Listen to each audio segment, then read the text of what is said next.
தெளிவா சொல்லு, தெளிவா தெளிவா. சார் டயகிராம் வரைஞ்சீங்கல்ல sir? Yeah.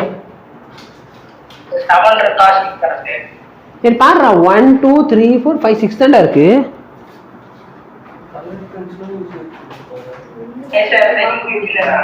Okay. Here effect of temperature on free electron, number of electron density இருக்கும் பாத்தியா NO. இது பார்த்தனா டவ் டைப் பண்ண டைம் இல்லன்ட்டு ஆற வச்சு ஏமாத்திரலாம்னு பார்த்தது. சரியா? ஆனா உங்க மனசு ஏத்துக்கல. போன வருஷம் இதே பண்ணேன். போன வருஷம் ஏமாத்திட்டீங்களா? போன வருஷம் இதே பண்ணேன். சரியா? உடனே இல்ல போன வருஷம் நான் அவங்கள சொல்லணும், அண்ணா நாங்க உங்க ஃபேவரட் ஸ்டூடெண்ட்ஸ். நான் உடனே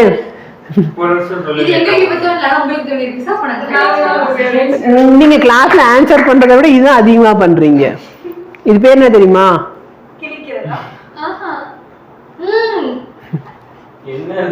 ஜிங் ஜிங்.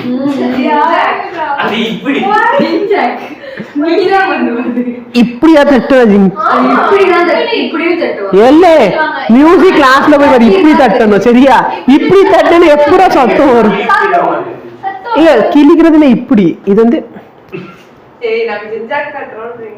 சரி. இப்ப நல்லா பாரு. சரியா? என்ன ஆகும்? சப்போஸ் டெம்பரேச்சர் இன்க்ரீஸ் பண்ணா, on increasing temperature நிறைய ஃப்ரீ எலக்ட்ரான்ஸ் இருக்குமா?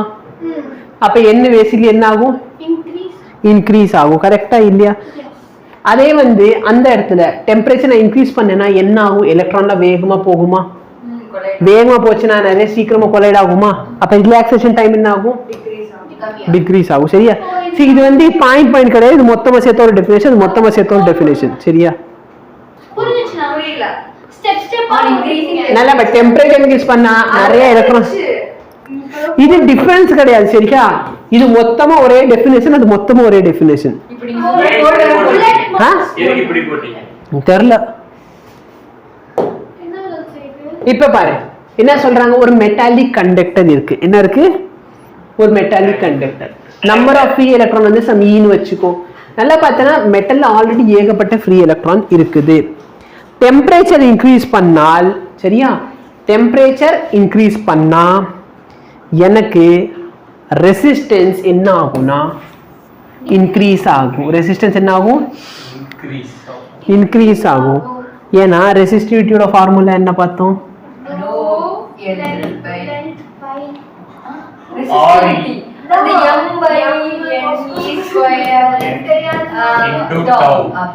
அப்ப ரிலாக்ஸேஷன் டைம் என்ன ஆயிரும்? டெம்பரேச்சர் கூட்டினா வேகமா போய் டம்னு மோதுமா? அப்ப என்ன ஆகும்? டிக்ரீஸ் ஆகும்னு சொன்னியா? சரி பரவாயில்ல விட்டு. சரி ஓகே. அப்ப டிக்ரீஸ் ஆகுமா? டிக்ரீஸ் ஆச்சுன்னா இது என்ன ஆகும்? அதே மாதிரி என்ன வந்து அதுக்கு ஏத்த மாதிரி இருக்கும். புரியுதா? சோ n ஏன்? சரி இப்போ உனக்கு தோணும் n என்ன ஆகும்? n increase number of electron. அண்ணா இது இன்கிரீஸ் ஆகுது டிக்ரீஸ் ஆகுது. நல்லா பாரு, n இன்கிரீஸ் ஆகும்னு சொல்லுவியா? பட் நல்லா பார்த்தனா எலக்ட்ரான்ல ஆல்ரெடி, சரியா, ஆல்ரெடி என்னோடல ரொம்ப அதிகமா இருக்கும். அதுல ஒரு 10 எலக்ட்ரான் கூடுறதுனால பெரிய டிஃபரன்ஸ் ஒண்ணும் வராது. என்ன ரெண்டு பேருக்கு சிரிப்பு. சரி இங்க பாரு தெளிவா போட்டுருக்கேன். டவ் வந்து டிக்ரீஸ் ஆகும் டெம்பரேச்சர் இன்க்ரீஸ் பண்ண. சரியா? இதெல்லாம் விட்டு நான் எப்படி ஞாபகம் வச்சிருப்பேன்? R is equal to என்ன? டெம்பரேச்சர் இன்க்ரீஸ் பண்ணா லென்த் என்ன ஆகும்? இன்க்ரீஸ் ஆகும். பார்த்தோமா? என்ன பார்த்தோம்? Linear coefficient of thermal expansion பார்த்தோமா? Delta L by L is equal to some alpha delta T படிச்சோமா? அப்ப லென்த் என்ன ஆகும்? லென்த் இன்க்ரீஸ் ஆச்சுன்னா ரெசிஸ்டன்ஸ் என்ன ஆகும்? இப்ப சொல்லி நான் இன்க்ரீஸ் தான் சொன்னேன், உங்களுக்கு அது டிக்ரீஸ்னு கேட்டுச்சு. அப்ப நல்லா பாரு, இதுவும் கிராஃப் வந்து very very very very important. Temperature increase பண்ணா ரெசிஸ்டன்ஸ் ஆஃப் த கண்டக்டர் என்ன ஆகும்? இன்க்ரீஸ் ஆகும். புரியுதா? புரியுதா? நல்லா பாரு, 0 ல இருந்து 150 போறதுக்குள்ளே ரெசிஸ்டன்ஸோட வேல்யூ எவ்வளவு இன்க்ரீஸ் ஆயிருக்கு? 0.4 வரைக்கும் இன்க்ரீஸ் ஆகுது. புரியுதா என்ன சொல்றேன்ட்டு? டெம்பரேச்சர்ல வெறும் 150 டிகிரி சேஞ்ச் பண்ணாலே எவ்வளவு இன்க்ரீஸ் ஆயிருக்கு? ஆமாண்டா, கெல்வின் தான் டெம்பரேச்சர். சரியா? அப்ப 0.4 வரைக்கும் இன்க்ரீஸ் ஆயிருக்கு. நெக்ஸ்ட் பார்த்தீங்கன்னா செமிகண்டக்டர். செமிகண்டக்டர் வந்து உல்டாவா பிஹேவ் பண்ணும். சரியா? செமிகண்டக்டர்ல temperature increase number of free electron increase ஆகுமா? கரெக்டா இல்லையா? Number of free electron increase ஆகும். Number of free electron increase ஆச்சுன்னா கரண்ட் ஆட்டோமேட்டிக்கலி இன்க்ரீஸ் ஆயிரும். கரண்ட் இன்க்ரீஸ் ஆச்சுன்னு சொன்னா ரெசிஸ்டன்ஸ் என்ன ஆகும்? அதனால யூசுவலி என்ன நடக்கும்? டெம்பரேச்சர் இன்க்ரீஸ் பண்ணா ரெசிஸ்டன்ஸ் இன்க்ரீஸ் ஆகும். ஆனா இங்க என்ன நடக்குது? டெம்பரேச்சரை நான் இன்க்ரீஸ் பண்றேன், அதனால தான் இதுக்கு வந்து நெகட்டிவ் டெம்பரேச்சர் கோஎஃபிஷியன்ட் அப்படின்னு சொல்லுவோம். என்ன சொல்லுவோம்? நெகட்டிவ் டெம்பரேச்சர் கோஎஃபிஷியன்ட்னா நான் ஒன்னு இன்க்ரீஸ் பண்ண இன்னும் டிக்ரீஸ் ஆகுது. இன்டைரக்ட்லி ப்ரொபோர்ஷனல் கிடையாது. சரியா? நெகட்டிவ் டெம்பரேச்சர் கோஎஃபிஷியன்ட் அது கிராஃப்னா காட்டுறேன். சரியா? இப்படி இருக்குது. சரியா? நல்லா பாரு, நான் டெம்பரேச்சர் இன்க்ரீஸ் பண்ண ரெசிஸ்டன்ஸ் என்ன ஆகுது? இதனால தான் நம்ம பெட்டரா என்ன யூஸ் பண்ண ஆரம்பிச்சிருவோம்? செமிகண்டக்டர் யூஸ் பண்றோம்.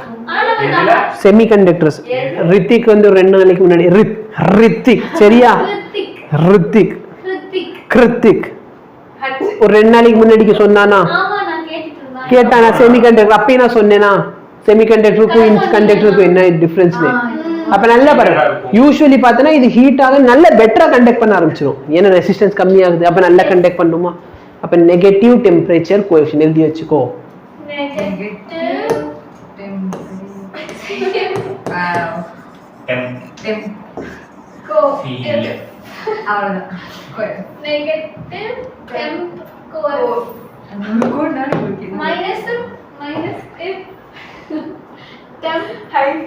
ஹைவே டெம்பே கோயிஃபே கொஞ்சமாவது இங்கிலீஷ் அட்ஜஸ்ட் பண்ணிக்கோடா. லவ் பண்ணா எல்லாத்தையும் அட்ஜஸ்ட் பண்ணிக்கிறீங்க, நான் வந்து அதை ஹைவ்னு சொல்ல அட்ஜஸ்ட் பண்ண முடியும். முகேஷ் மேடம் ஐட்டம் நான் நிறைய அட்ஜஸ்ட் பண்ணியிருக்கேன். ஐட்டம் போவா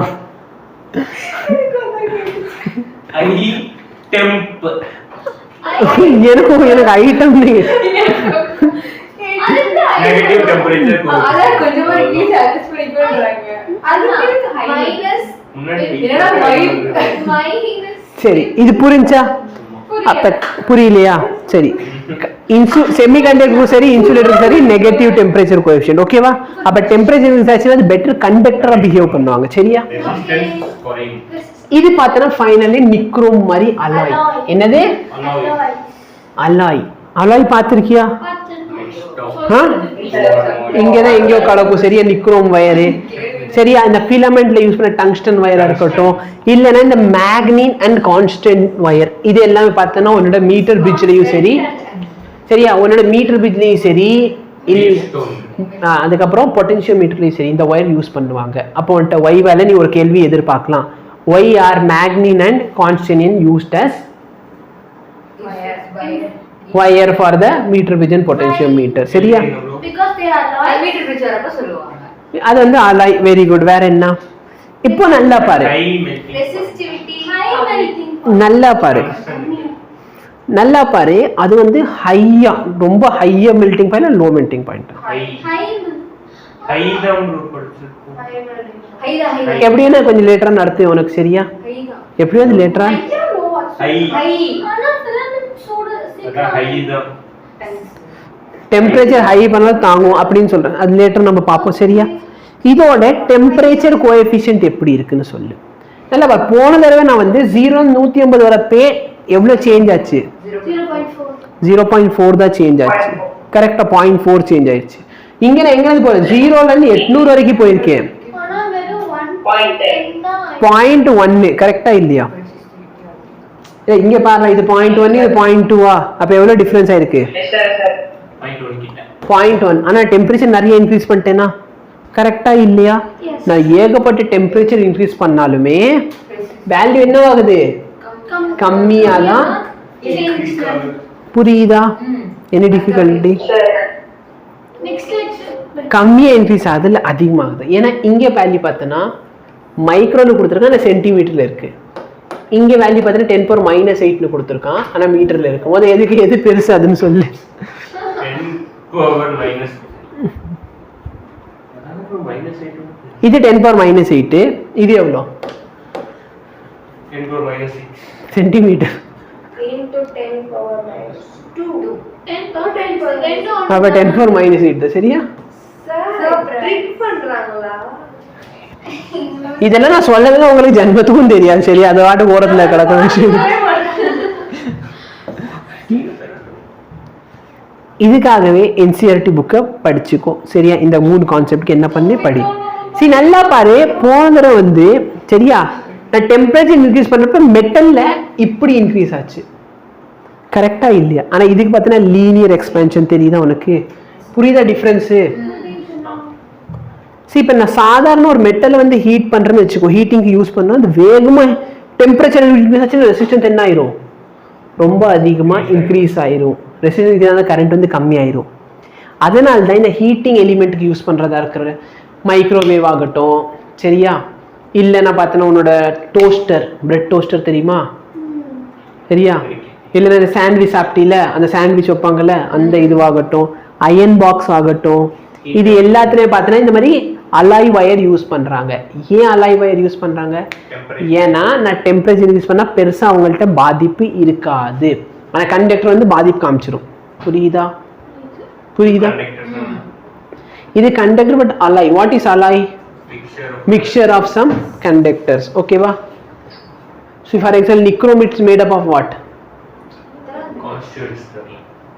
Nichrome பேர்ல இருக்கு, நிக்கல் பிளஸ் குரோமியம், நிக்ரோம். சரி, யோசி. எல்லாமே நெட்ல அவைலபிளா இருக்கும். சரியா? இப்போ பாரு, क्वेश्चन சால்வ் பண்ண ஆரம்பி. ரொம்ப தியரிட்டிக்கல் क्वेश्चन எல்லாம் இருக்கும். Specific resistance of conductor increases with of conductor. Temperature increase பண்ண ஆகுமா? ஏரியாவை பொறுத்தோ லென்த்தை பொறுத்து சேஞ்ச் ஆகுமா? ஆகாது. Specific resistivity is independent. Resistivity பார்த்தனா m/ne² டவு. கரெக்டா? இது வந்து ஏரியா இருக்கா? n இருக்கா? சரியா? ஸோ ஏரியா கிடையாது, அந்த ஃபார்முலா இல்லை. அப்போ நல்லா பார்த்தனா, அப்போ உனக்கு தோணும் டெம்பரேச்சரும் இல்லையே. அவர் நல்லா பார்த்தனா டெம்பரேச்சர் நான் இன்க்ரீஸ் பண்ண இந்த இடத்துல ஒரு பாதிப்பு இருக்குமா? இது கம்மியாச்சுன்னா ஆட்டோமேட்டிக்லி இது. புரியுதா? அதுக்கு தான் போன லெக்சர் அட்டெண்ட் பண்ணியிருக்கணும்.